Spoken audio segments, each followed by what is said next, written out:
Para fazer a mediação desta mesa, convidamos o senhor psicólogo Carlos Afonso Marcondes Medeiros, conselheiro-presidente do Conselho Regional de Psicologia, 14ª Região. Nosso convidado, o psicólogo Walter Martins, é graduado em Psicologia pelo Centro Universitário da Grande Dourados, trabalha atualmente como psicólogo na Fundação Nacional de Saúde, trabalhando a saúde mental com os indígenas no município de Dourados, atua principalmente nos seguintes temas: psicologia, saúde mental indígena, terapia comunitária integrativa. Convidamos o Dr. José Roberto Barcos Martinez, que abordará sobre o tema a experiência da clínica psiquiatra em pacientes indígenas de Mato Grosso do Sul. Possui formação em psicologia pela Universidade São Francisco, graduação em medicina pela Pontifícia Universidade Católica de Campinas, especialização em residência médica em psiquiatria pela Secretaria de Estado da Saúde, Complexo Hospitalar do Juqueri. Graduação e mestrado em filosofia pela Universidade Estadual Paulista Júlio Mesquita Filho. Especialização em administração hospitalar e serviços de saúde pela Univem. Doutorado em filosofia da mente e epistemologia da psiquiatria pela UFSCar. Médico psiquiatra do Hospital Espírita de Marília. Desde março de 2008, é professor adjunto de psiquiatria da Faculdade de Ciências Médicas e da Saúde da Universidade Federal da Grande Dourados. Membro da Comissão de Elaboração de Projeto Pedagógico e Implantação do curso de Licenciatura e Formação de Psicólogos da UFGD, de março de 2008 a março de 2009. Aplausos para o Dr. José Roberto Barcos Martinez. Para a gente dar início, então, à nossa mesa, a segunda mesa do evento, vamos passar ao colega psicólogo Walter Martins para falar sobre a prática e atuação do psicólogo nas aldeias indígenas de Mato Grosso do Sul.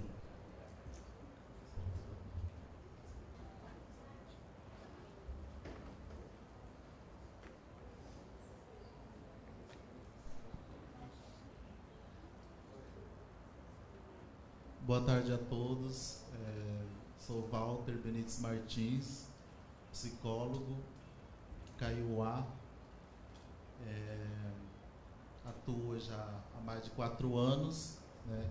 Inicialmente em Amambai, e desde 2007 fiquei 1 ano e meio lá, e depois, atualmente estou em Dourados, e a gente vai apresentar para vocês, né, um pouco da nossa experiência em saúde mental com as populações indígenas. Lembrando que é um processo em construção, né, recente, né? Então nós estamos construindo no dia a dia, como foi colocado aqui, né, a saúde mental. Não existe ainda uma psicologia indígena, né? Então é algo que está sendo construído.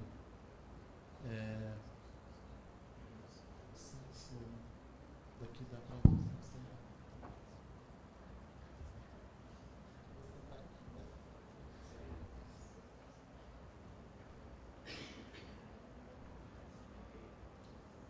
Bom, eu vou falar então do Polo Base de Dourados, onde eu estou atualmente, que é uma área atendida. São 5 aldeias, 8 assentamentos e uma área de ocupação. Então são esses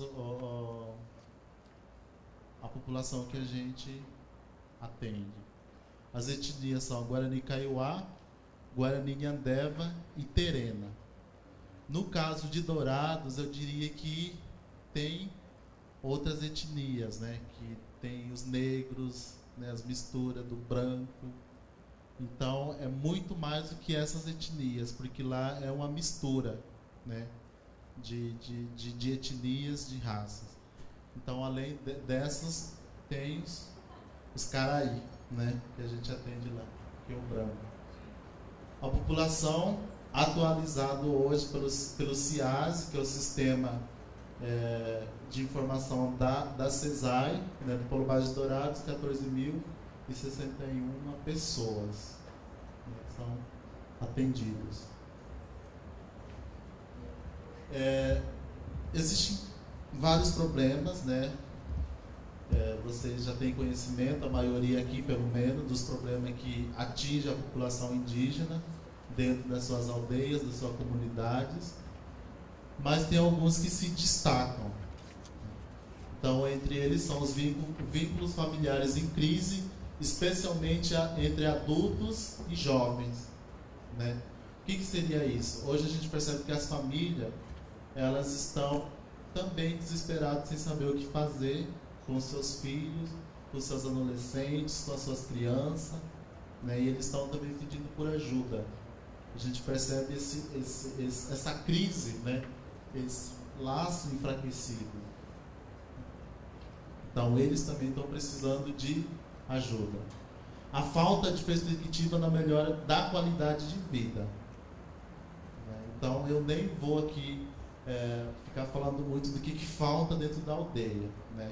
Sabemos que tem muitos projetos sociais importantes sendo desenvolvidos, né, por faculdades, pela prefeitura, mas o que tem lá é muito pouco.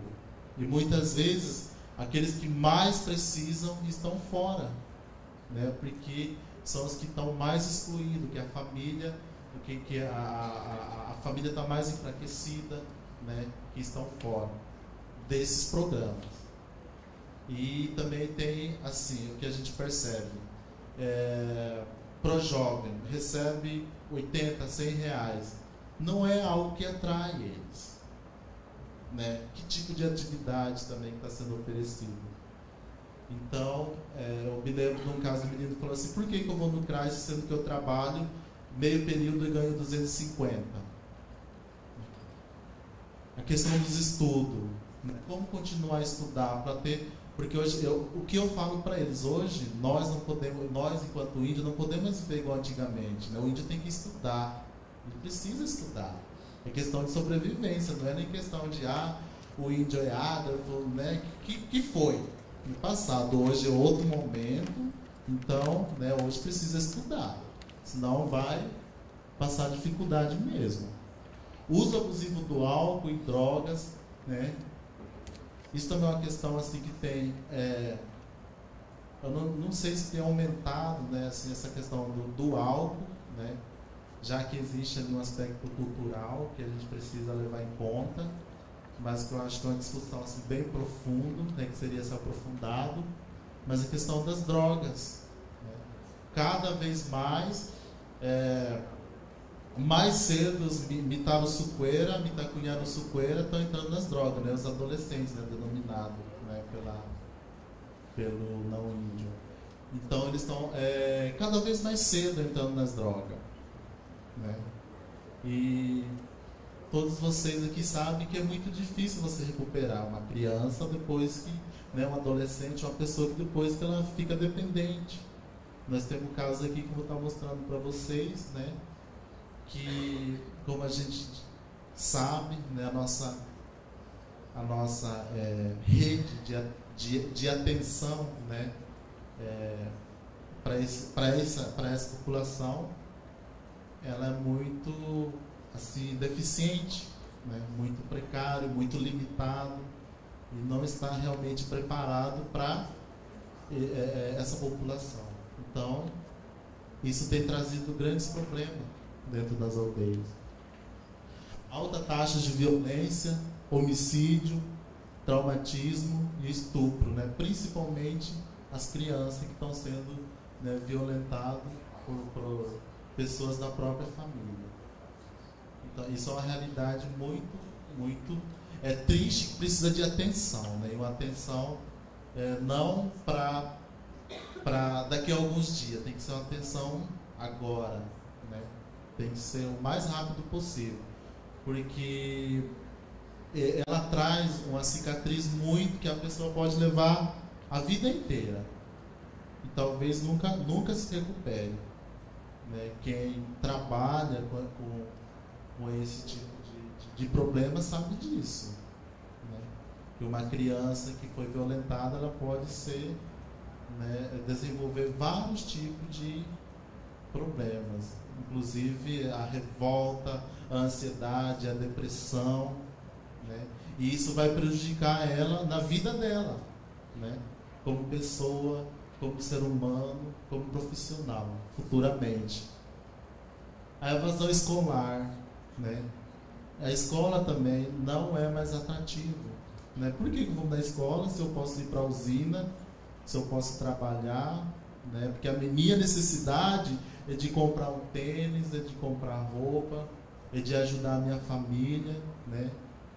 Então, são problemas que também a gente precisa pensar, a questão da educação, né? De que forma essa educação está sendo oferecida dentro das escolas. E aí entra a importância dos professores indígenas, né? Para participar dessa discussão. A paternidade e maternidade precoce. Porque o Guarani Kaiowá casa muito cedo, né? Se casava cedo, hoje precisa mudar, porque ele precisa comprar leite, ele precisa ter uma casa para morar, ele precisa comprar a fralda, ele precisa comprar o remédio, ele precisa comprar roupa para essa criança, né? Nós iniciamos um trabalho, a questão do planejamento familiar, e a gente percebe, né, sem querer, muitas vezes os pais errando. Minha filha começou a namorar, ela tem que casar, né? Mas e aí? A gente está refletindo, vai casar, mas e daí? Quando essa menina fica gestante, né? Aí o problema multiplica, né? Porque essa menina não quer criança, porque ela ainda é uma adolescente, uma criança, não tem condições psicológicas, econômicas de cuidar, vai sobrar para os pais, né? Para essa família cuidar dessa criança, certo? Pode passar.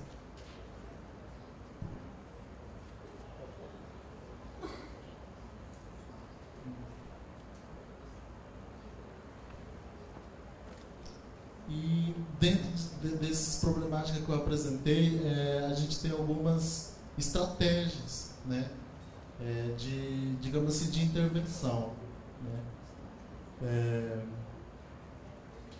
Ela voltou, acho que tá.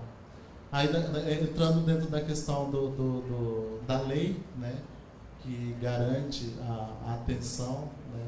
Dentro da saúde mental, a Lei Arouca, que estabelece a atenção integral, a perspectiva psicossocial, incorpora atenção em saúde mental na prática da atenção à saúde, que tradicionalmente não era considerada como um componente da atenção básica. É um trabalho, né, muito difícil, né, porque os desafios são grandes.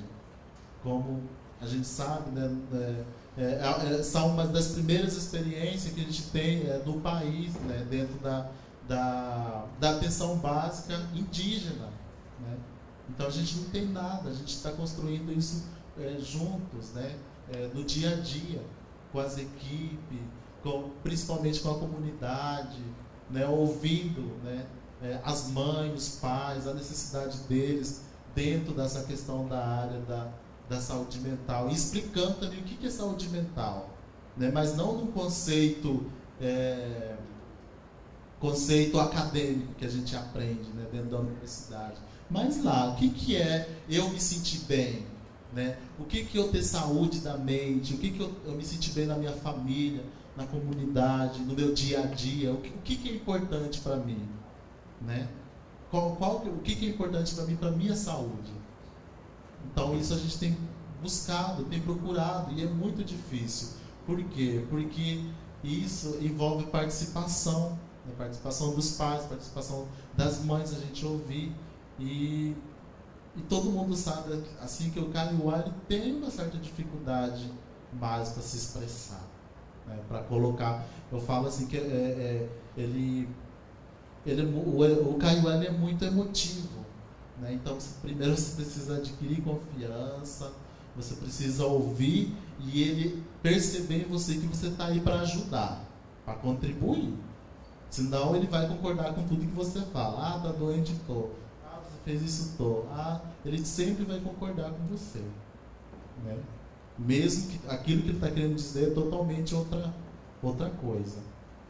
Então, essa discussão a gente tem feito com as famílias, com a comunidade, com os agentes de saúde, principalmente, né, que estão lá dentro, né, que convivem com aquela comunidade, tem uma ligação com aquela comunidade, que eles são a referência, né, naquela micro área. Então, eles têm nos ajudado muito nessa questão do trabalho. Integrada, né? O Subsistema de Saúde Indígena do SUS estabelece uma cobertura de população que estava excluída. Isso permite o acesso para serviços de maior complexidade de atenção e diferenciada, né? Reconhece as especificidades sociais e culturais da população indígena. Isto representa o principal desafio na prática da psicologia. Então, é um desafio que a gente precisa enfrentar esse desafio, e que não tem sido fácil, né? Eu queria registrar aqui a presença dos meus colegas psicólogos que trabalham na ponta, as assistentes sociais, os profissionais também, a gente sabe que está aqui, né, presente, do CRAS, do CREAS, né? O quanto esse trabalho, né, a gente viu ontem na audiência pública a angústia da conselheira tutelar falando da questão, né, de oferecer a ajuda para a criança, para a família quando ela precisa, porque é diferente, né? Mas essa diferença não pode ser algo que nos amedronta, né? Tem que ser algo que nos encoraja para conhecer, para enfrentar, para descobrir, né? E oferecer a ajuda mais adequada, mais próxima possível da necessidade daquela pessoa, daquele indivíduo. Eu sempre falo assim que, primeiramente, a gente tem que ver a pessoa, né, o indivíduo indígena, como um ser humano, né, e não me assustando. Porque a gente percebe que muita gente fica desesperado. Como que eu vou lidar como se fosse uma coisa do outro mundo, né? E aí, em vez de ajudar, fica mais perdido ainda. Então, quando você se abre para conhecer, né, com coragem, e sentar e descobrir, ouvir, você consegue ajudar sim. E aí você tem que buscar o conhecimento também da comunidade, né, para eles estarem te ajudando, para você buscar uma solução para o problema. Pode passar. E aí nós temos algumas atividades sendo desenvolvidas dentro da atenção básica em saúde mental, né, indígena. É realizada mediante atividades coletivas, especialmente com grupos da população que apresentam maior risco e incidência dos problemas. O primeiro foco é na escola. A escola também é um grande parceiro nessas atividades, né, porque é onde estão os alunos, estão as crianças, né, os professores têm nos ajudado muito para estar desenvolvendo essas atividades, né. O primeiro tema ali foi o tema sobre drogas. Mas não está ensinando eles a procurar droga? Não, porque a gente está levando a informação e explicando para eles. Depois, futuramente, se eles quiserem escolher, é um problema pessoal, mas pelo menos ele vai saber o que é a droga, o que ela causa, quais as consequências, né? Então a gente também não pode se responsabilizar por uma escolha pessoal, mas a gente tem o dever, né, de orientar, de explicar, de levar a informação. O segundo grupo é o grupo da Jaguapiru, né, com os meninos, né, Mitaro Suqueira. O tema também são drogas. Pode passar. Aqui nós trabalhamos sobre cultura, expressões culturais, né, onde eles desenham, né, e eles trazem, resgatam, né, essa questão da cultura deles. Pode passar. A dona Tereza, a Nhandeçu, né, que é uma rezadora lá da aldeia Bororó, né, a gente tem também pedido a ajuda dela, né, para estar ensinando essas mães, né, a importância do cuidado com a família, né, do cuidado com as crianças, dos adolescentes, como que era feito esse diálogo, essas orientações, né? Então a importância que elas têm, o conhecimento delas para a comunidade. Então a gente tem aproveitado e tem buscado também esse conhecimento, né, dos mais velhos. Pode passar. É grupo de famílias, né? É como se fosse uma roda de conversa, onde a gente conversa, a gente faz uma consulta prévia, né, de qual tema que eles gostariam de estar abordando. Nesse dia foi a questão da saúde mental, do bem-estar da comunidade, da família. Então a gente senta, ouve, né, e faz com que a comunidade participe, e não só eu ir lá falar, né, e ele simplesmente ouvir, né, mas a gente ter esse diálogo, essa conversa, porque senão isso não é construção, né? Se ir lá e só falar, então a gente tem que ouvir e fazer participar. A gente está também integrado com as equipes multidisciplinar, né? Os enfermeiros, nutricionistas, odontólogos, né? Então o nosso trabalho funciona assim, já que o nosso objetivo é o mesmo, né? A mesma comunidade. Então aqui a gente está falando sobre planejamento familiar, né? Os dados do Polo Vaz do Dourado identificou, né, uma aldeia lá que está tendo muita gravidez na adolescência, né? E isso traz uma série de problemas que talvez hoje não dá tempo para a gente discutir. Então era preciso ser feito um trabalho. Então a gente trabalha em parceria com as agentes de saúde, né? Aqui as mães participando. Pode passar. Os agentes de saúde que acabam absorvendo todo o problema da comunidade, muitas vezes trabalham final de semana, à noite, né? Então eles precisam também de um apoio, né?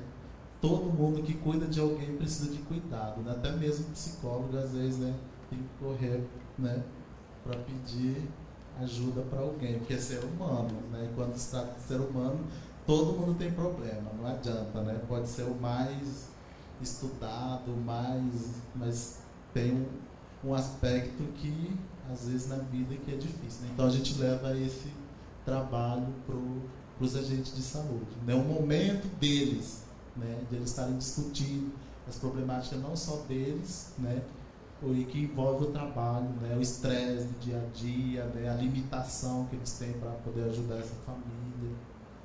Então a gente procura também fazer esse trabalho. A prevenção, né, visita domiciliares, né, assistência social, né, as visitas psicossociais, né, que a gente faz. Às vezes a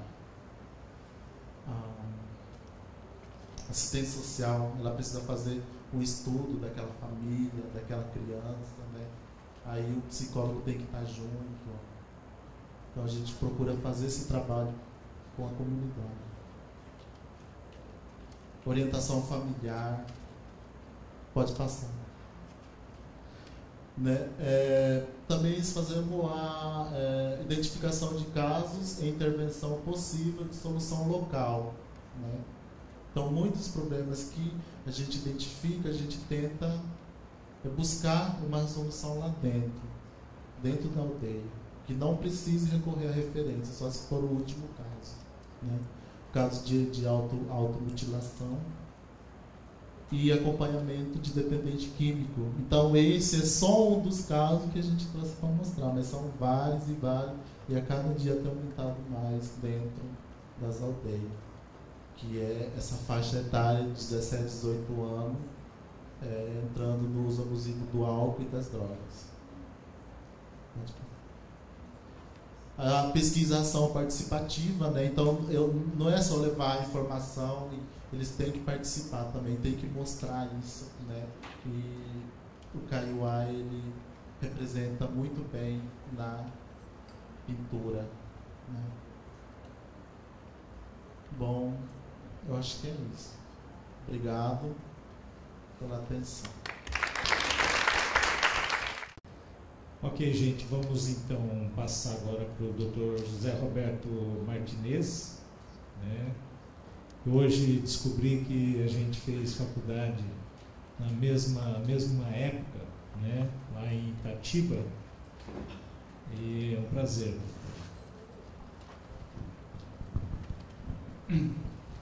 Boa tarde a todos. Eu vou tentar em 15 minutos dizer alguma coisa. Bom, o meu trabalho ligado à saúde mental indígena é um trabalho periférico. Então, há cerca de um ano e pouco atrás, o Dr. Zelic conseguiu um convênio com a Universidade Federal de Dourados, e isso contemplou várias áreas de atendimento em saúde indígena, né? Então, hoje o Hospital Universitário de Dourados atende na área de pediatria, de ginecologia, etc. E, como a gente é da área da saúde mental, a gente tentou também puxar a sardinha para o nosso lado. Então, em função disso, a gente está ainda em andamento com uma série de projetos, né, no sentido de dar uma pequena contribuição na questão da saúde mental indígena. Então, o trabalho que a gente desenvolve é um trabalho de apoio periférico, modesto, né? E até porque a área de atuação nossa, ela não permite assim, grandes avanços, dado que nós estamos tratando de doença mental e não de doença orgânica, né? Então, a medicina tem muito pouco a contribuir nessa área, na minha opinião. Em função disso, a Universidade Federal, então, ela tem uma unidade com uma equipe multidisciplinar de saúde mental, inclusive a coordenadora do nosso grupo está presente lá no fundo, a Simara Elias, que a humildade dela impede ela de sentar na primeira fila. Mas, então, nós trabalhamos com uma equipe multiprofissional, com 2 psiquiatras, assistente social, psicólogo, enfermeiro psiquiátrico e o pessoal de apoio. E esse apoio a gente tem oferecido para a saúde mental indígena com um pouco recurso que a gente tem, que são apenas 6 leitos em enfermaria de clínica geral. Agora, felizmente, a doutora Beatriz Dobachi, ela nos premiou aí com 20 leitos, já está a planta pronta, e acreditamos que até julho começa a construção dentro do Hospital Universitário da Universidade Federal lá em Dourados. Então, a gente vai poder oferecer um pouco mais de apoio para aqueles casos de crise, né? Logicamente que esse apoio à crise, ele não resolve problema nenhum, ele apenas atenua, né, a gravidade daquilo que não foi trabalhado a nível de prevenção, né? Então, nós sabemos que é um trabalho que não tem o alcance que a gente gostaria. A outra questão que eu gostaria de colocar rapidamente é a grande questão da ideologia de cada profissional de saúde mental, né?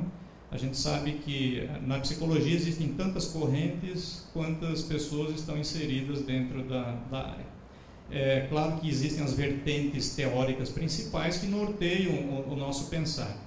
A gente sabe também que uma prática, por mais afeto, por mais motivação, por mais que você se esforce para ajudar o ser humano, se você não tiver um mínimo de embasamento teórico consistente, respaldado por toda uma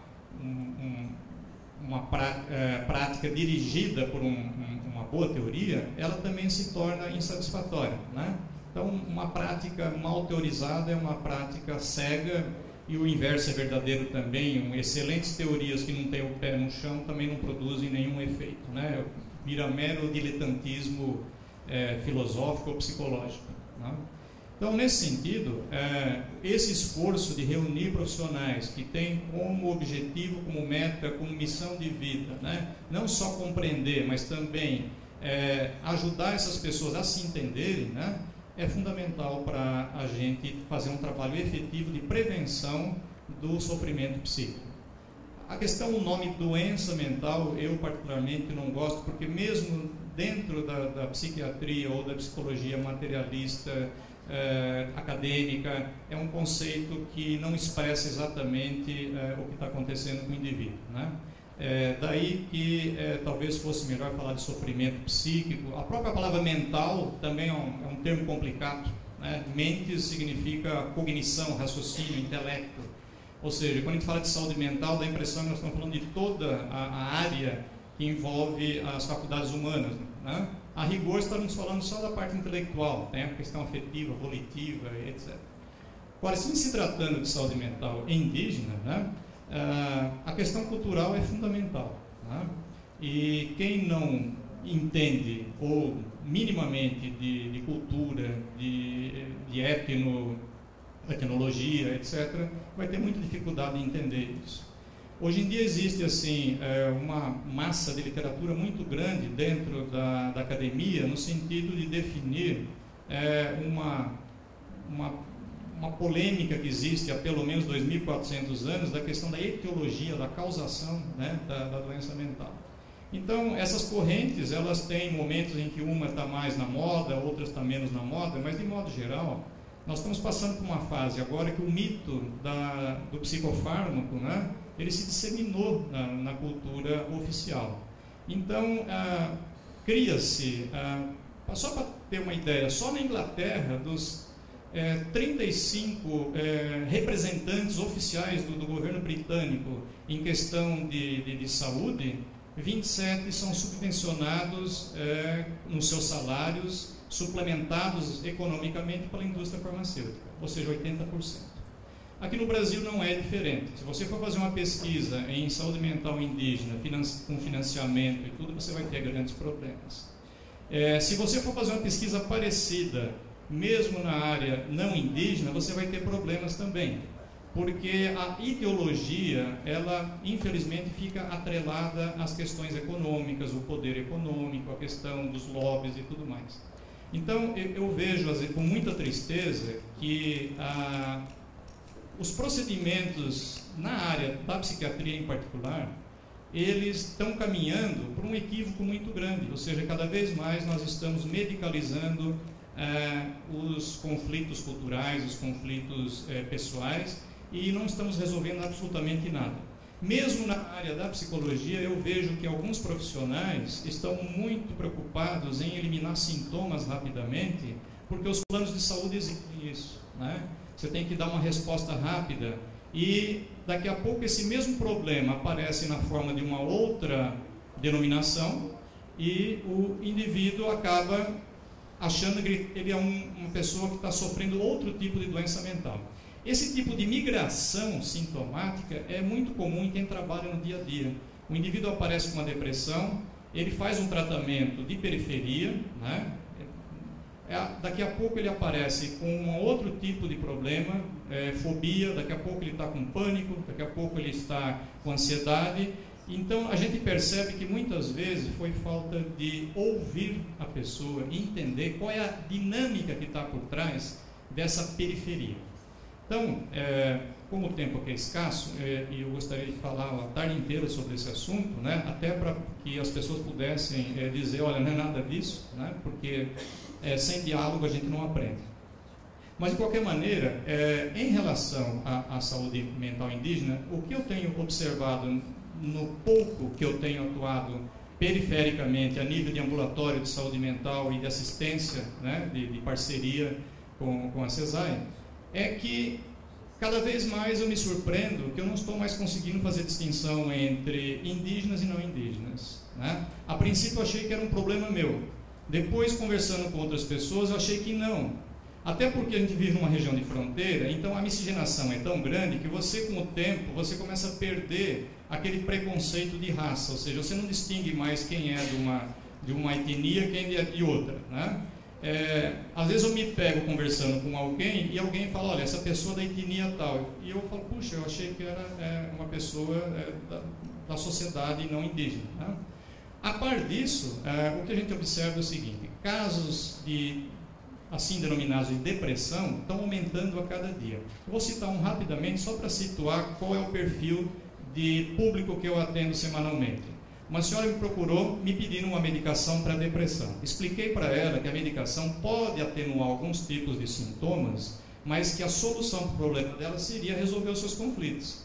E aí ela me contou qual era o conflito dela. O conflito dela é que o filho foi assassinado pelo próprio tio, que era parente próximo da mãe.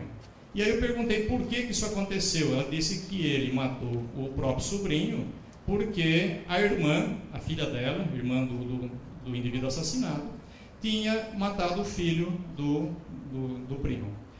Acho que eu confundi tudo. A questão é essa. um pastor evangélico de uma comunidade próxima aqui, eu não vou citar nomes por uma questão de ética, fica a 230 quilômetros daqui, né, numa cidade mais ao sul. Então, o que aconteceu é que ele era pastor evangélico da igreja Deus é Amor, e ele abençoou o sobrinho matando-o. Tá? Por que ele fez isso? Ele fez isso porque a irmã desse sobrinho tinha matado a filha dele. E o que tinha feito a filha dele? Ela tinha esfaqueado a mãe do menino morto. Então, agora eu vou recontar a história para vocês entenderem. A senhora estava voltando para a aldeia, de repente uma adolescente, sob efeito de drogas, começou a esfaquear, sem saber que era a própria tia, para roubar a bicicleta, roubar o dinheiro para comprar mais drogas.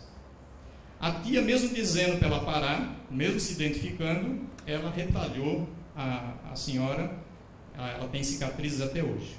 Ela chegou em casa e contou para o filho e para a filha. A filha ficou revoltada, foi lá e matou a prima, viciada em drogas. O pai da prima, que é pastor evangélico, foi lá e matou o filho o próprio sobrinho. Então, essas são tragédias comuns, né, que ocorrem. O que eu quero enfocar aqui é uma outra coisa. Eu quero enfocar assim, se você analisar sob o ponto de vista do óculos que a gente está acostumado a usar para analisar a sociedade moderna, que não tem muito diferença, a não ser o aspecto trágico do assassinato. Então a gente fica muito impressionado com a questão de suicídio, assassinato, homicídio, porque a gente só enxerga o aspecto exterior, né? Agora, é só ligar a televisão, nós vamos ver a mesma coisa, percebe?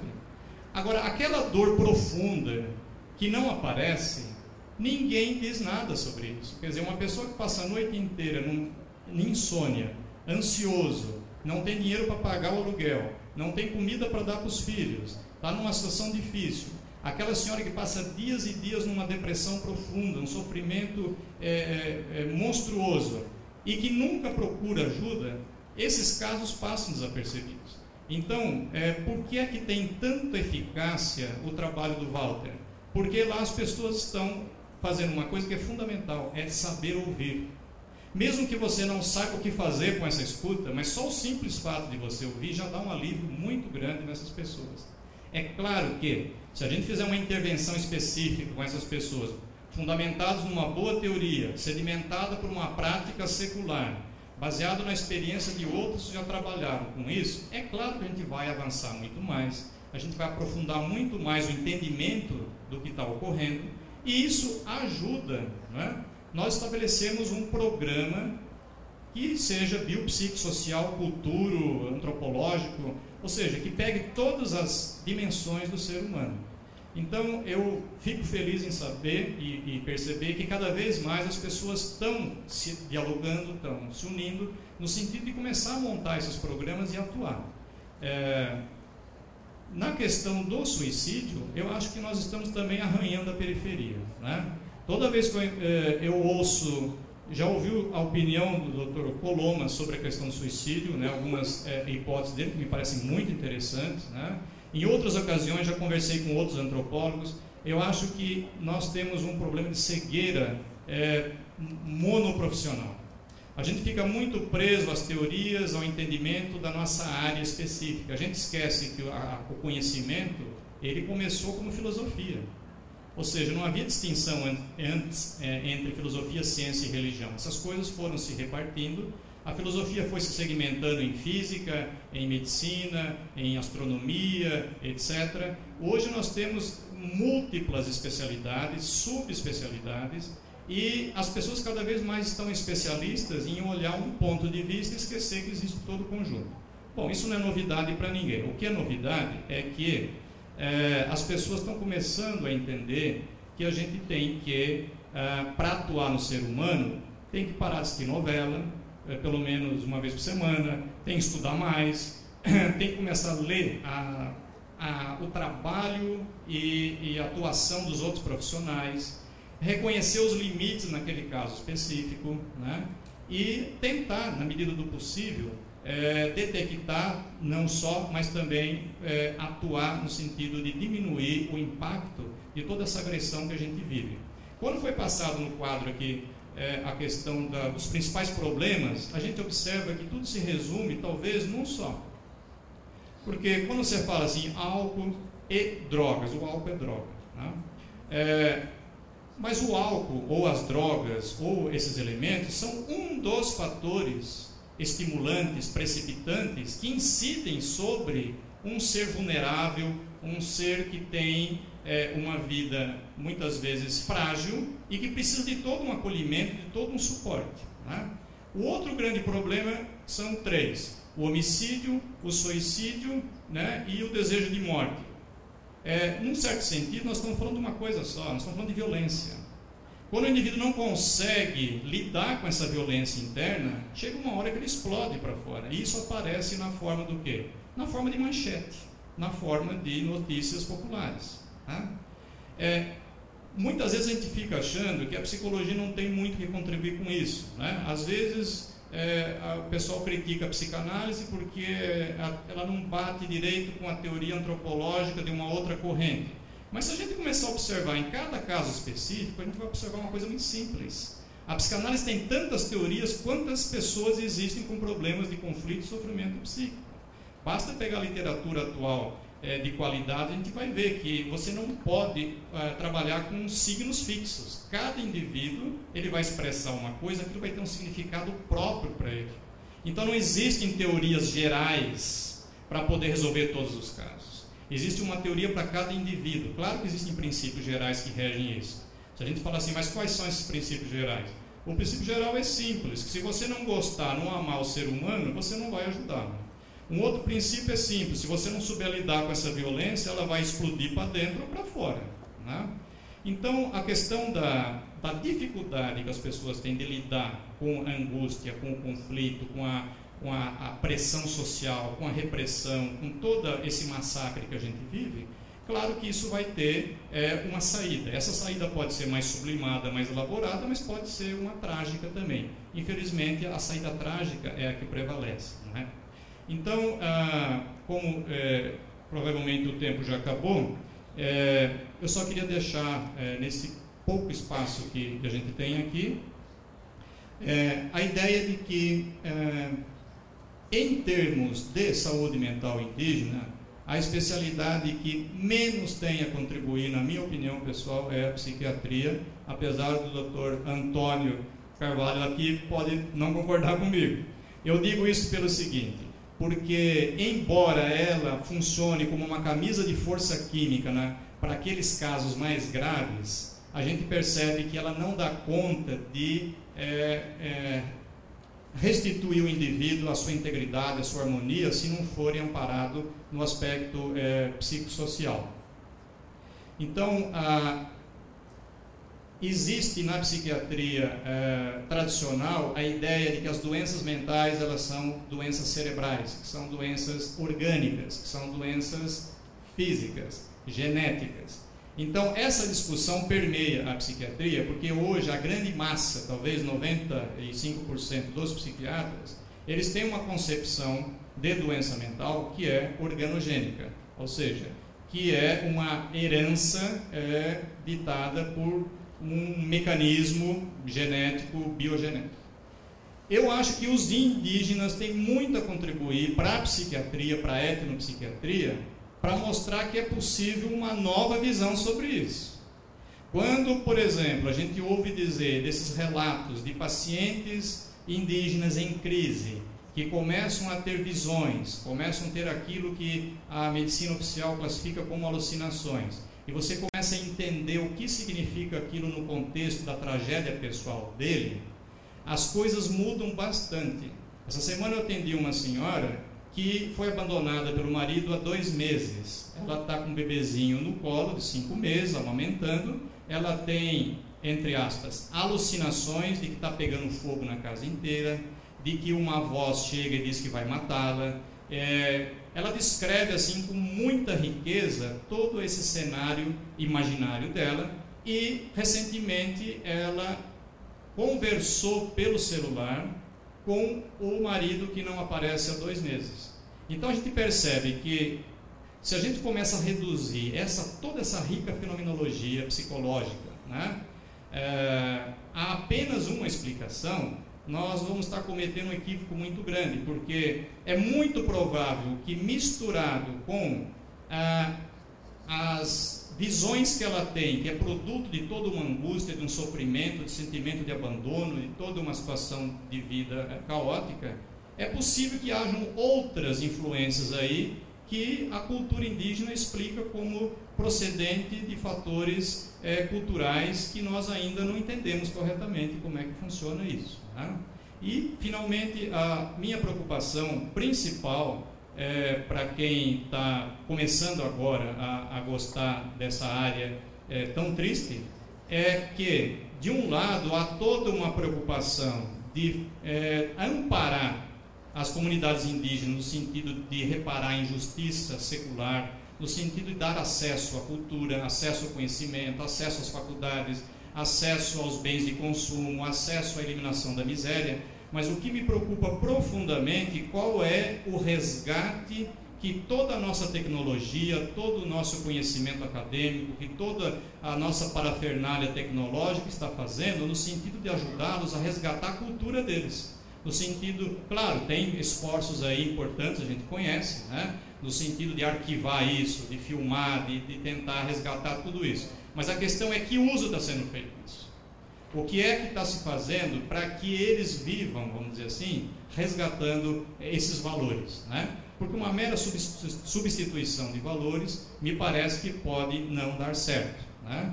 Seria uma assimilação no pior sentido do termo. Então, eu agradeço, desculpa que falei muito rápido, a minha ansiedade de querer pelo menos passar minimamente um panorama das nossas preocupações. Obrigado a todos.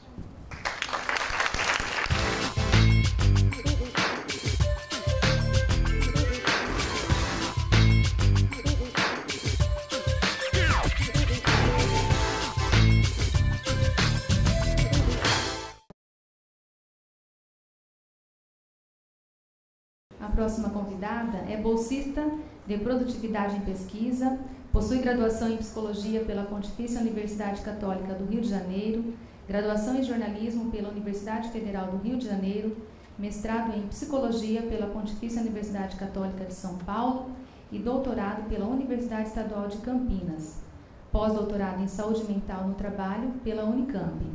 Atualmente é orientadora técnica do Instituto de Psicologia Médica de Mato Grosso, pesquisadora e professora titular da Universidade Católica Dom Bosco, coordenadora do programa de mestrado de pós-graduação em psicologia da UCDB.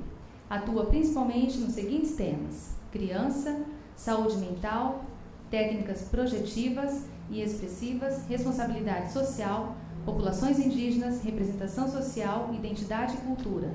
Membro do Comitê de Ética e Conselho Universitário da UCDB. Desenvolve projetos de apoio do CNPq, Fiocruz, Funasa e Fundect. Convidamos a doutora Sônia Grubitz, que fará a palestra Educação e Aspectos Socioculturais na Ética e Pesquisa com Populações Indígenas. Convidamos também a psicóloga Fabiane de Oliveira Vick.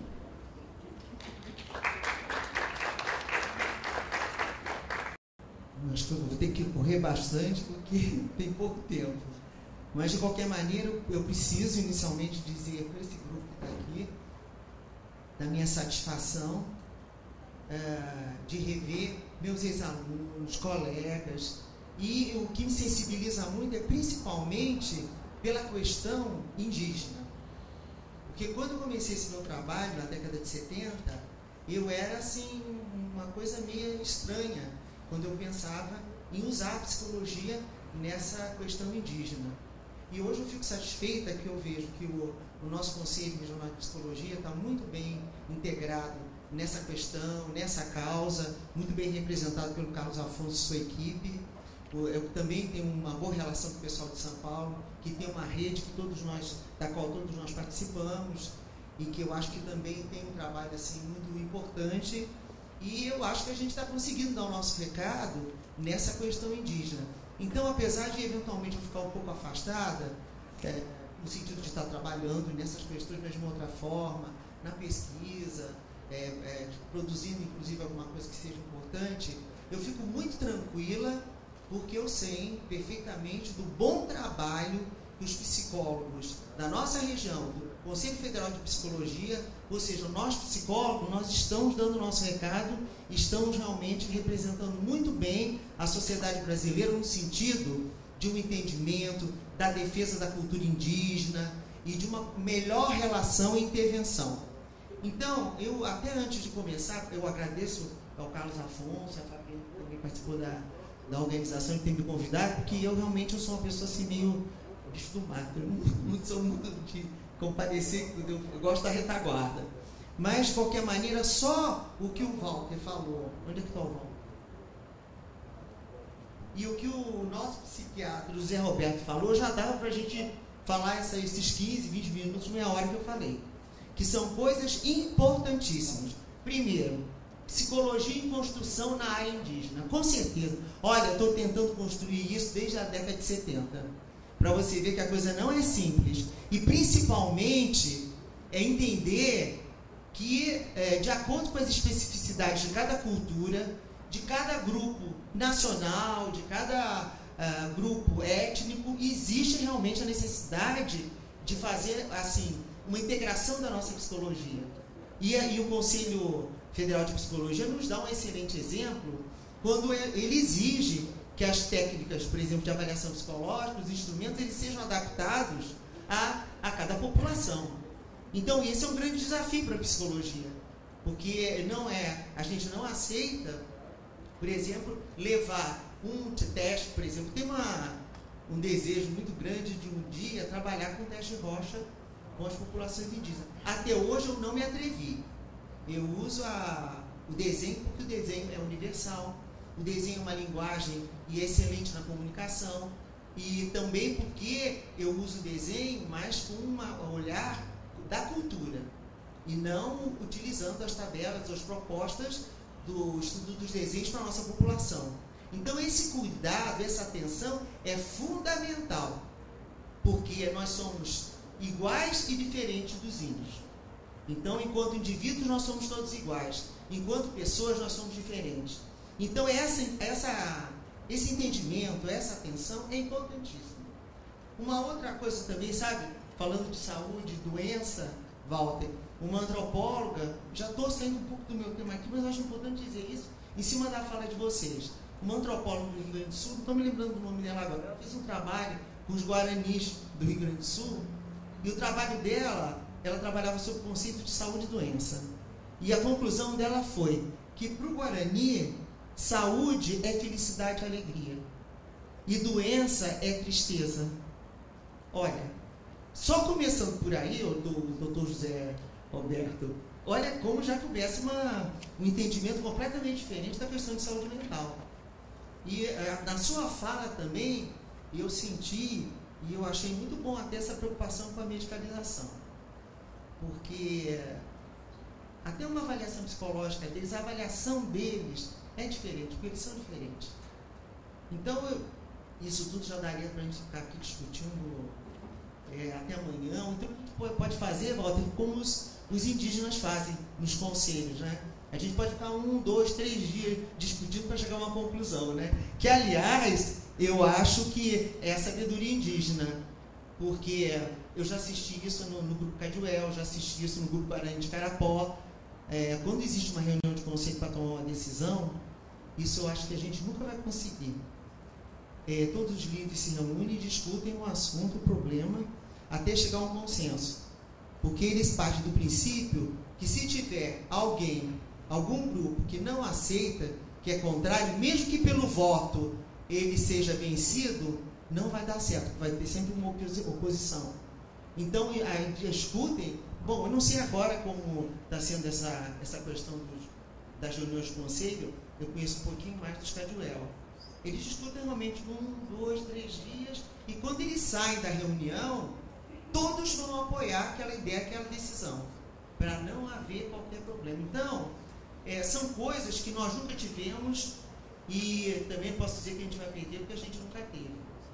Outra coisa também, antes de eu começar a falar especificamente da minha proposta, eu vou aproveitar esse momento e esse nosso fórum para falar de duas coisas que eu considero da maior importância. Primeiro, realmente, a cultura. Não dá para trabalhar com outro grupo cultural, étnico, se não conhecer muito bem quem são eles, sua história e sua cultura. Eu costumo falar para os meus alunos que, por exemplo, nós vamos fazer pesquisa dentro das universidades. Então, vocês, todas as universidades não são iguais.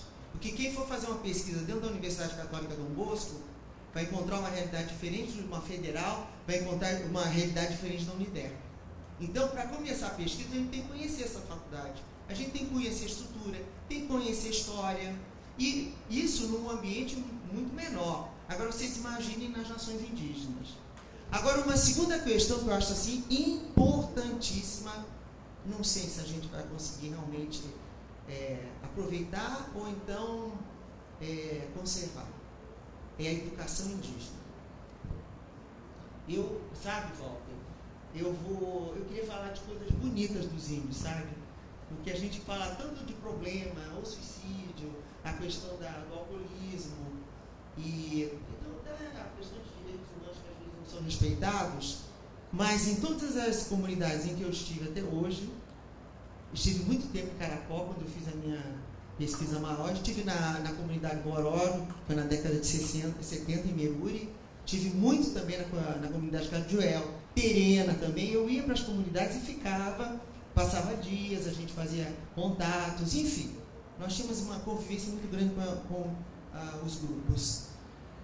A disciplina e a educação das crianças indígenas é algo extraordinário. Nas salas de aulas, desde que eu chegava, por exemplo, lá no Alves de Barro, no grupo Cajuel, eu dizia assim, eu acho que hoje eu não vou trabalhar com as crianças, não tem aula. Não, eles estavam na sala de aula. Estavam e crianças alegres, tranquilas.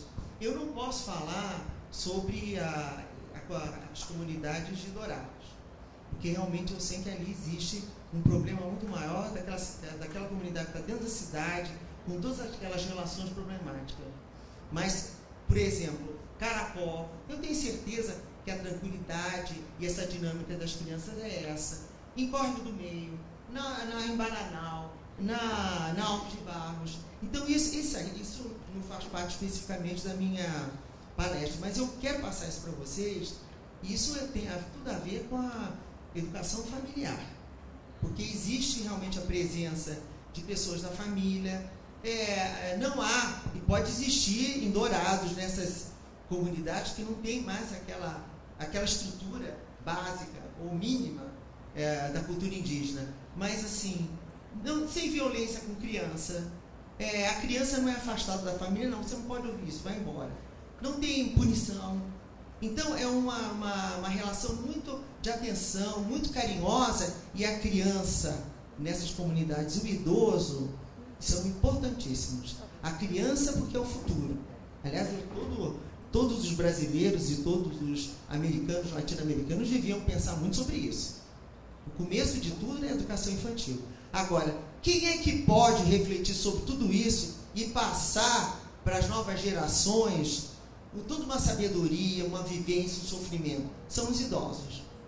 E é exatamente o que a gente encontra nas comunidades indígenas. É a criança espontânea, naquela convivência direto na grande família, sem separação, sem nada, e o idoso sempre presente, sempre sendo ouvido pelos outros, e pelas crianças, adolescentes, etc. Agora, quando eu falo de tudo isso, eu realmente... eu quero deixar bem claro para vocês que eu quero falar do que é importante, mas que eu tenho conhecimento da questão da deterioração que existe em algumas comunidades e que está muito difícil resolver e segurar tudo isso. Mas eu acho que a gente tem que ouvir o que é importante, o que ainda existe, que quem sabe a gente pode até aproveitar. Na nossa educação, nós nunca tivemos essa relação tão branda e tão tranquila da família com a criança. Nem no passado. No passado era pior, tinha palmatória, tinha ficar de joelho no canto da sala. Quer dizer, hoje ainda mudou muito, porém não chega nem perto daquilo que é a educação indígena. Bom, esse é o recado que eu queria dar para vocês.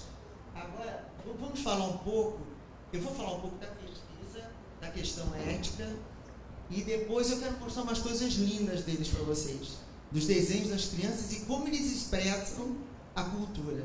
Que esse é um grande caminho para a gente poder entender toda essa dinâmica e todos os problemas. Tá?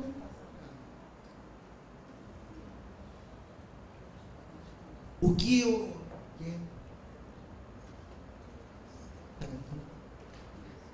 Então, o que eu vou falar aqui está sendo dito desde, eu acho que da manhã, porque eu assisti de manhã, né? A questão da história da relação desigual entre grupos indígenas e não índios. Isso existe até hoje, e até quando eles dão cotas, quando eles têm toda uma rede de proteção, a questão de uma tutela de FUNAI, isso tudo é desigualdade, não é igualdade. Isso tudo implica numa percepção como eles fossem diferentes de nós. E dessa visão histórica, quando os nossos colonizadores portugueses chegaram aqui, eles achavam que não tinha nem civilização nenhuma. Quer dizer, hoje, nesse século atual, que os outros não índios estão começando a perceber que nações grandes e importantes nós temos. Aqui em Mato Grosso do Sul mesmo, nós temos 3 nações que são assim fortes e são estruturadas ainda, que é Terena, Guarani e Cajuel. Sem contar com outras menores que infelizmente estão em extinção. Então, uma questão que está acontecendo, e eu de uma certa forma eu entendo, e eu acho que todos têm que ter muita cautela com isso, é a questão do pesquisador nas comunidades. Que no passado houve uma verdadeira espoliação de toda a cultura. Quando chegavam os pesquisadores, depois publicavam, levavam para fora do Brasil toda uma história cultural, de um patrimônio de cerâmicas e de plumagens, etc. E os próprios índios nem sabiam que isso tinha acontecido. Eu tive uma experiência na comunidade Alves de Barros, dos Cajuelos, e lá a gente conversava muito. Ela é uma comunidade menor, e eu, tive uma oportunidade de conviver com eles. Inclusive, eles me adotaram. Eu sou Cajuel e tenho família Cajuel. E um dia eu estava conversando sobre a primeira obra em pesquisa de campo do Darcy Ribeiro, que ele esteve naquela comunidade e ele fez um trabalho de pesquisa, por sinal muito bom, e eles não conheciam. Essa obra já está até esgotada, e o Darcy Ribeiro morreu e tudo, e eles não conheciam. E aí eu fiz uma cópia, eu só tinha cópia mesmo, e passei para eles. Então eu percebi a mágoa dessa entrada, desse olhar de curiosidade, esse olhar que implicava em descobrir coisas, investigativo, e depois o abandono dessas comunidades. Então hoje o índio ele tem muito mais consciência de tudo isso que está acontecendo. E daí que eles não aceitam mais, muitas vezes, o pesquisador, o não índio na comunidade. E também muita desconfiança nessa presença. Então, eu penso que para trabalhar com a comunidade indígena, que para fazer pesquisa, qualquer tipo de atividade, até na área de saúde, precisa estabelecer um bom relacionamento com eles. Eles precisam entender o que a gente pretende, o que nós vamos fazer, quem somos nós. E nesse ponto, aqui a maioria dos psicólogos, para nós é muito bom. Porque nós somos treinados desde o primeiro semestre na faculdade, essa questão de respeitar o outro. No sentido de, você é diferente de mim, eu não vou ser invasivo, nós vamos estabelecer um diálogo, vai haver uma atenção, que é todo um procedimento até na psicoterapia. Então, a minha experiência é muito interessante, porque eles aceitam muito bem o psicólogo. E, de alguma forma, eles entendem o que é psicólogo. Porque nós fizemos uma reunião no Conselho Regional de Psicologia em São Paulo, foi um dia assim inteiro, até veio um pesquisador de fora, o professor Ivan Dalro, que escreve comigo, ele participou. Eu levei um grupo de índios Cajuel para participar. E lá pelas tantas, um psicólogo que hoje ele é o presidente lá da Regional Berne, ele estava interessadíssimo, ele abraçou a causa, porque ele era psicanalista, né? Ele me perguntou: ô Sônia, índio sabe o que é psicólogo? Ele disse assim: olha, boa pergunta, viu? Ele pode não saber, mas todas as vezes que eles fizeram contato comigo, eles demonstraram uma grande capacidade interagir comigo e de ter de mim aqueles conhecimentos que seriam importantes. Então, eu acho que, felizmente, pela nossa estratégia de relacionamento, pelas nossas questões éticas, a gente consegue realmente estabelecer um bom relacionamento. A Fabiane, ela fez um trabalho, não sei se vocês devem saber, um trabalho belíssimo, ela terminou, um trabalho sobre a questão dos suicídios em Dourados, e eu tive com ela, tive a oportunidade de estar na comunidade com ela, e o relacionamento era muito bom. E a Fabiane, ela participa ativamente como psicóloga, né? Vamos passar para outra.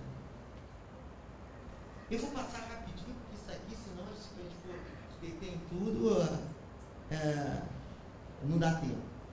Questões que eu acho importante a gente, eu estou falando em reflexão sobre todas essas questões, pensar. Primeiro, o domínio e imposição de uma cultura sobre outra. Infelizmente, isso é mundial. A gente hoje vê uma tendência de um domínio muito grande da cultura europeia e da cultura norte-americana. Felizmente, existem resistências.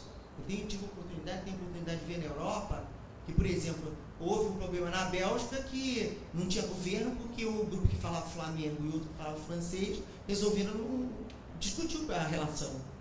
Nós temos grandes problemas de minorias na Espanha. Quer dizer, se eles, que já há tantos anos se dizem civilizados, têm tantos problemas, quer dizer, essa questão de entender tudo isso, a gente tem que fazer um retorno para o cultural. E não ficar só nesse mundializado, nesse global, que inclusive esses problemas de depressão, esses problemas de ajustamento, tem tudo a ver com isso. Agora, a proposta é essa interintegração. Quer dizer, nós temos que conhecer e nos adaptarmos a eles e eles a nós. Quer dizer, uma cidade como Dourados, que tem aquela superpopulação, porque a reserva já é super populosa, porque já não segundo essa questão das características indígenas, a superlotação já é um problema gravíssimo, e o problema é de saúde mental. Mas Dourados começou com a comunidade indígena.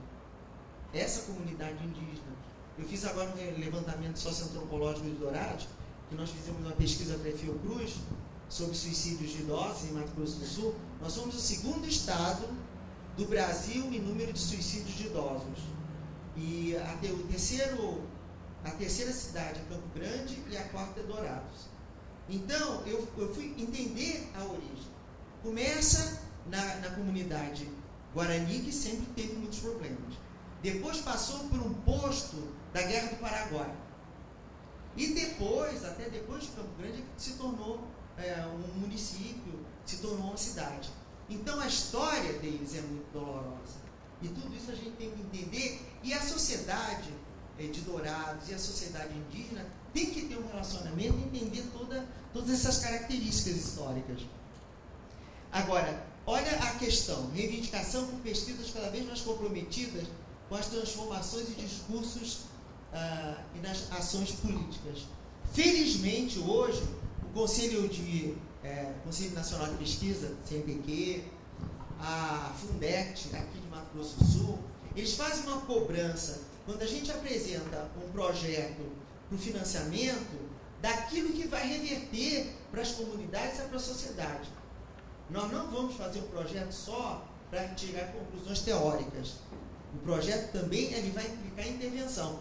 Por exemplo, essa pesquisa que nós estamos fazendo pela Fiocruz, a pesquisa que a Fabiane fez com muito sucesso, tudo isso vai nos trazer uma compreensão da questão dos suicídios, que hoje é uma epidemia mundial. A Organização Mundial de Saúde tem uma grande preocupação quanto ao aumento de incidência de suicídio no mundo inteiro.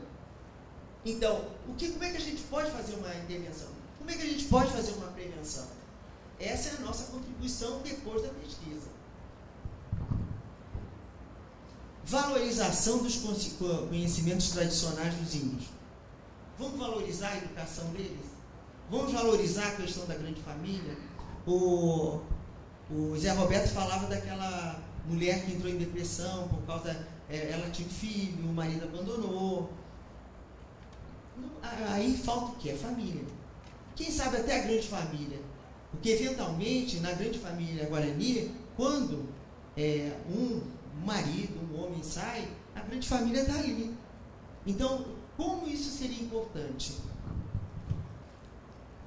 E também a importância deles terem acesso aos nossos conhecimentos e aquilo que a gente produz em relação a eles também.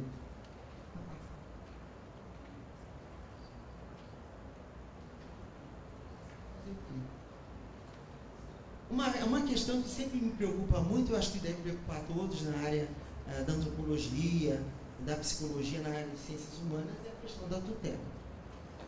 É uma questão, eu acho que é humilhante para as populações indígenas, eu acho que tem que se transformar e eles têm que ter os mesmos direitos dos cidadãos brasileiros e os mesmos deveres. Pode estar até na Constituição, mas por enquanto isso não é praticado. Inclusive, me desculpe se o pessoal da FUNAI está por aí, eu me dou bem com todo mundo, mas vai buscar lá a identidade, vai pegar a carteira de não sei o quê, vai fazer não sei o quê. Então é uma tutela.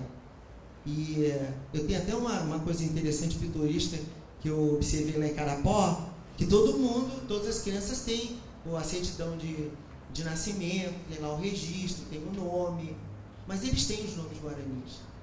Então, às vezes acontece, eu não sei se está acontecendo ainda na sala de aula, da professora perder a criança.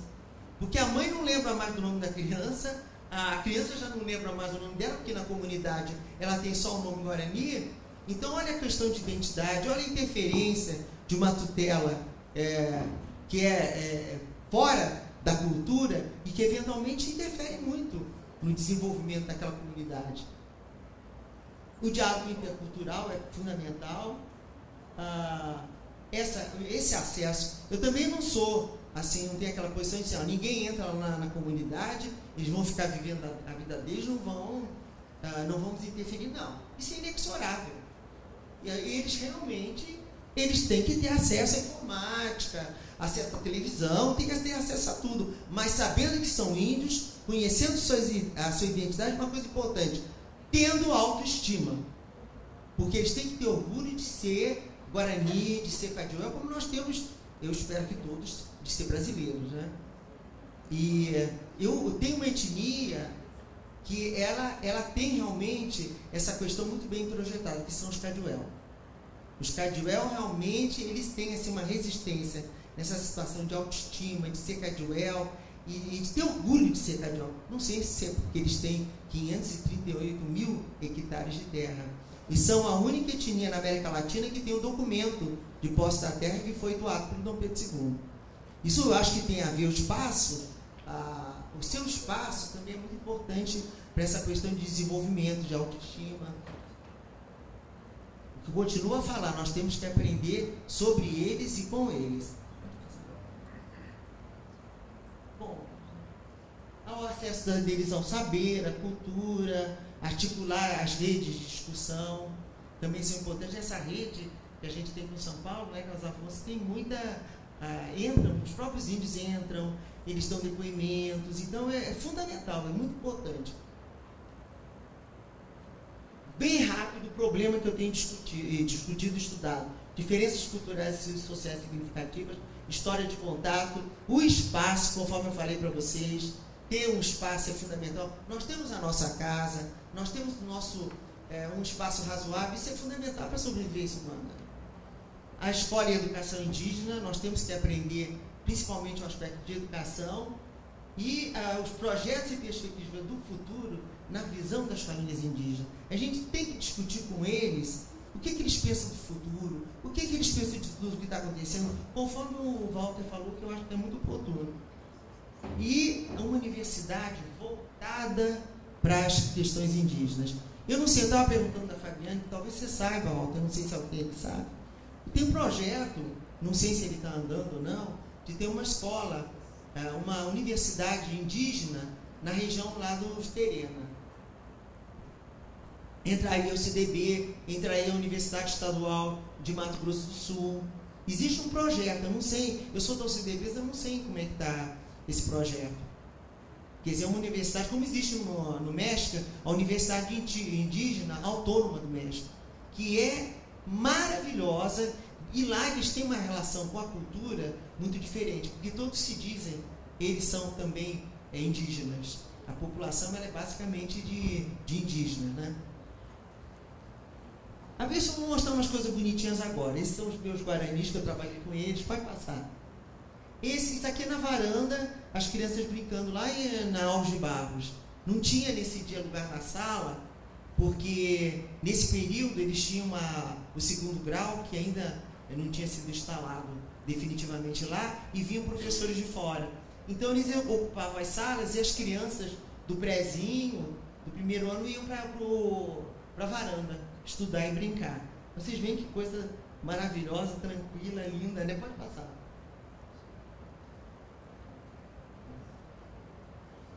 Aqui são os terena. Olha o rostinho de alegria. Não sei, eu acho eles assim, muito ajustados. Nós é que desajustamos eles, viu? Pode passar. Aqui é o meu projeto básico. Pode passar. Bom, agora eu quero rapidinho mostrar isso para vocês, que eu acho assim interessante. A primeira etnia que eu estudei foi a etnia Boró.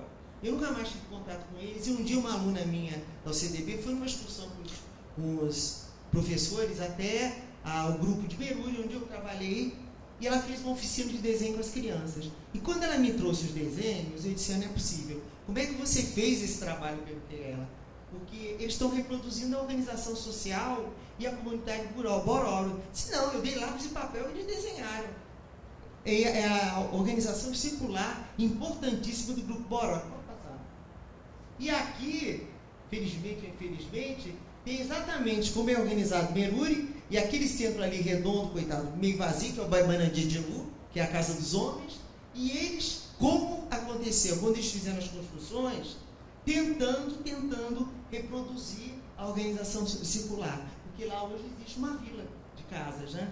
E eles, isso daria para um estudo que é uma coisa interessantíssima, toda vez que eles organizam uma comunidade, ela tem uma direção em relação a leste-oeste, aos pontos cardeais, e cada família se coloca sempre no mesmo lugar do círculo.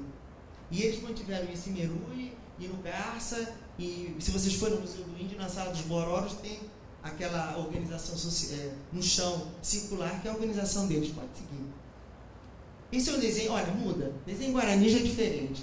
Eles representam aqui, observa bem, ali tem o sol embaixo, as nuvens, e ali tem uma plantação. Depois ali no centro é a vida deles, é as casas ligadas, porque ali as casas são ligadas porque a família é grande, ela sempre se mantém no mesmo lugar, e lá em cima eles estão representando a natureza. Segundo os viveiros de Castro, eles representam sempre em 3 andares a cosmologia, que é a terra, é o subterrâneo e é o céu. Aqui a menina, ela fez uma inversão total, que talvez numa avaliação de um não índio, diria, puxa, essa menina não sabe onde é que é o céu, onde é que é a terra, ela está misturando tudo. Não, ela está expressando a cultura dela, e é um trabalho muito bonito. Pode passar. Aqui é o trabalho de um menino que trabalhou junto com essa menina, só que esse menino, ele queria ser homem da cidade. Enquanto que a menina representava a cosmologia, apesar de nunca ter ouvido falar em cosmologia especificamente, ele postava ali a moto, tinha ali o trator, a escola, tudo que era da cidade. Então ali eu percebi claramente, principalmente os homens, eles querem ser da cidade e ficar fora da comunidade. As mulheres, elas são guardiãs da cultura, elas permanecem nas casas e nas comunidades. Pode passar. Agora isso aqui foi uma descoberta. Porque isso aqui é a coisa mais linda que aconteceu na minha vida. Eu estava trabalhando com as crianças Caduel, na faixa etária de 7, 9 anos. Eu chegava na Alves de Barros, eu ia para uma salinha que a FUNASA tinha me cedido para fazer um trabalho, e aí eu dava material para eles se expressarem, desenharem, pintarem. E um dia, uma índia jovem, ela chegou para mim, eu não estava com as crianças lá, estava descansando. Professor, eu quero que meus filhos desenhem. Aí eu disse assim, mas eu já tenho um grupinho, eu estou trabalhando com eles, estou fazendo uma experiência. Ah, mas eu queria muito. Aí ela me mostrou uma criança de 2 anos. Aí disse, bom, faz o seguinte, eu vou trabalhar com ele, você me traz ele amanhã, à tarde, e nós vamos trabalhar. Qual não foi a minha surpresa, ele vem com um irmãozinho um pouquinho mais velho, que eles me fizeram uma garatuja, quem é psicólogo aqui, que trabalha com desenho, vai concordar comigo, que nós não fazemos, as nossas crianças não fazem essa garatuja, as crianças terena, por exemplo, não fazem, eu vou mostrar daqui a pouco. O que é a garatuja? É um estágio que a criança pega um lápis e descobre que ela pode fazer os movimentos e ela não tem muita preocupação com cor nem forma. Agora, as crianças me pegavam os lápis, as canetinhas e iam mudando de cor. Isso eu nunca vi em nenhum, eu estudo muito desenho, nunca vi em nenhum estudo sobre desenho, desenvolvimento de desenho infantil. Agora, eu tenho uma hipótese. Essas crianças convivem o dia inteiro com a mãe fazendo cerâmica. E tem muita cor, questões de forma. Então, para mim, isso foi assim, um achado, viu? Pode passar. E na transição, quando as crianças começam a tentar organizar as formas, que é a transição para o simbolismo, eles ainda são coloridos e fazem muita coisa bonita. Que foi o trabalho do menino um pouco mais velho. Tá? Aqui, isso é uma representação do meio ambiente. Eu quero que vocês observem como é colorido. E como tem a ver com a própria cerâmica deles. Pode passar. Eu trouxe até uma cerâmica para vocês observarem aqui. Pode passar. E agora o desenho de uma menina Caduel. Então, pensando naquele desenho dos Guaranis, e depois, nesse desenho dessa menina, olha a diferença cultural. Eu não ensinei, não pedi para fazer dessa forma. Eu dava lápis, papel, tinta e eles faziam, produziam. Aquele tamanduá ali, colorido, é interessantíssimo, né?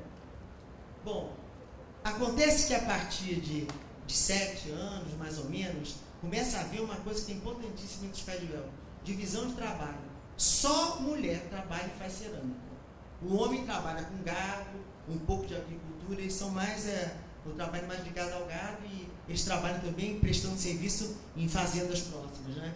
Então o menino não faz esse tipo de desenho, nem usa muita cor. Só a menina, pode passar. O desenho de um menino, ele representa a natureza, é o cavalo, que é muito importante para eles. Eles são os Guaicurus, os índios cavaleiros, né? E lutaram na guerra do Paraguai como cavaleiros, né? Pode passar. E observa bem, o boi é completamente diferente o trabalho da menina e do menino. E eles trabalhavam juntos, lado a lado. Mas é bem claro essa divisão do trabalho. E tem a ver com o gênero, tem a ver com o poder da mulher Caduel, e o respeito que eles têm. Tem a ver com tudo aquilo que o Levi-Strauss contou, e tem no livro maravilhoso, você deve conhecer, Os Tristes Trópicos, e que ele tinha uma admiração profunda pelos Caduel. E baseou muito da antropologia estrutural dele, começou a antropologia estrutural dele com os Caduel. E depois também com os Boró, que foram as duas grandes etnias conhecidíssimas fora do Brasil, muito conhecidas na França, exatamente foi o início de toda a antropologia desse grupo. Né? Pode seguir. Não sei se vai ficar muito claro para vocês verem. Esta é a garatuja terena. Eu não estou querendo desvalorizar a garatuja terena, mas é igualzinho das nossas crianças. Não sei se dá para escurecer um pouquinho para ver, mas é aquele trabalho com lápis.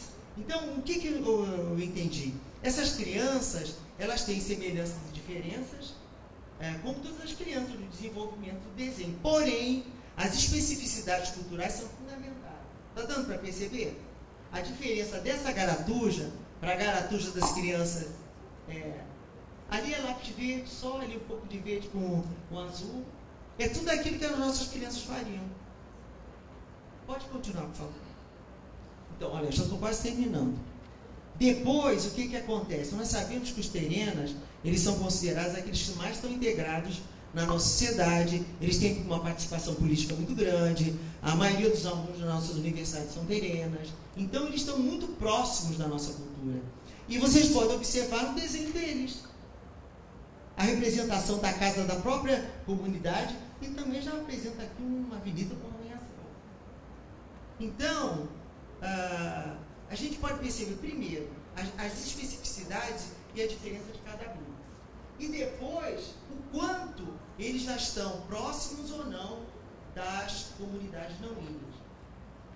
Uma outra questão, eu penso que o grupo que está realmente, tanto em relação à língua, quanto em relação a essa produção artística, o que está mais preservado são os Cadwell da Bodoquena. Aqueles que não têm um acesso muito fácil à cidade, que porém tem televisão, tem micro, tem telefone, tem tudo. Mas ali eles falam a língua. Às vezes a criança chega na escola sem falar a língua, depois ela aprende português. E os guaranis, eles falam muito guarani ainda, apesar de que numa escola lá em Dourados, os pais foram pedir da professora, da diretora, para os alunos não aprenderem guarani. Eles queriam que aprendessem só português, porque eles tinham que trabalhar fora da comunidade. Agora em casa, todos falam guarani. E aqui em Mato Grosso do Sul, principalmente naquela região mais lá perto da fronteira, todo mundo fala guarani. Até eu falo um pouquinho de guarani, que não sou mato-grossense. Então é uma língua muito forte. E quanta coisa a gente não poderia preservar pensando nessa questão da língua, da educação, da organização familiar e etc. Pode passar, vamos acabar agora. Agora algumas propostas bem rápidas, a comparação entre as culturas, a analisar formas de intervenção. Existe um ponto que evidentemente não vai dar tempo da gente refletir sobre isso, mas a comunicação entre eles e o funcionamento deles é muito mais em nível afetivo que em nível lógico. Nós, não índios, somos lógicos. Eles são afetivos. E eles entendem os outros e até entendem quem se aproxima deles. E para que se aproxima é por causa do nível afetivo. E vocês sabem que nós temos até estudos aí sobre o problema da nossa inteligência afetiva, né? É outra coisa que a gente pode aprender com eles. Agora o apoio, né? Educadores, técnicos da área de saúde, FUNAI, entre outros, para poder ter ações mais adequadas, mais de acordo com a cultura, ações assim que realmente sejam favoráveis para nós e para eles também, para a gente poder realmente se aproximar muito mais dessas culturas que tem muita coisa a nos ensinar ainda, apesar de todo o sofrimento. Obrigado. Bom, eu só queria, na verdade, colaborar dizendo assim que se realmente a sociedade quer ter um compromisso de ajudar, vou falar do Guarani, Kaiowá, Guarani e Andeva, tem que se trabalhar na questão da autoestima, do fortalecimento, do empoderamento. Não vejo outro caminho. Então, acho que se conseguir trabalhar isso, né? Não vou agora discutir a questão porquê, histórica, aquela coisa toda, mas eu acho que isso é fundamental. A questão da autoestima, né, do empoderamento, da autonomia. Sem isso, vai ser mais discussão de 100 a 200 anos, né, para frente. Outro é os desenhos, né? Eu também faço esse trabalho com desenhos, né? Nós temos, eu até gostaria de propor que uma próxima oportunidade nós poderíamos estar apresentando. Temos também desenhos riquíssimos que falam da cultura, que falam assim, de coisas da realidade difícil, mas temos coisas lindas também das crianças Guarani Kaiowá. Outra coisa, apesar de todos os problemas que a comunidade passa no dia a dia, as crianças, os adolescentes, os jovens estão sempre sorrindo, estão sempre alegres. Parece que está sempre, talvez seja a forma que eles têm de enfrentar todo esse problema. Então não são vítimas, são heróis, né, que encontram uma forma para enfrentar essa realidade. Essa sua ideia dos desenhos, a gente poderia fazer um bom trabalho. Eu tenho inclusive desenhos que eu fiz nas comunidades mexicanas, e como é diferente também dos nossos, que eles lá têm um sincretismo, né, cultural, religioso. Mas eu vou te perguntar uma coisa, você não acha que todo ser humano, toda pessoa devia desenvolver autoestima? Então você vê que todo problema, conforme você falou, o Zé Roberto também falou, né? A gente fala do problema, mas se a gente tirar Guarani e colocar, por exemplo, talvez alguma região do Nordeste, da Amazônia, do Pará, tem esses problemas também. E todo mundo, é muito importante desenvolver autoestima, ter orgulho de ser brasileiro, argentino, paraguai, seja lá o que for, Então, tudo isso é muito importante à nossa vida, à nossa identidade. Né?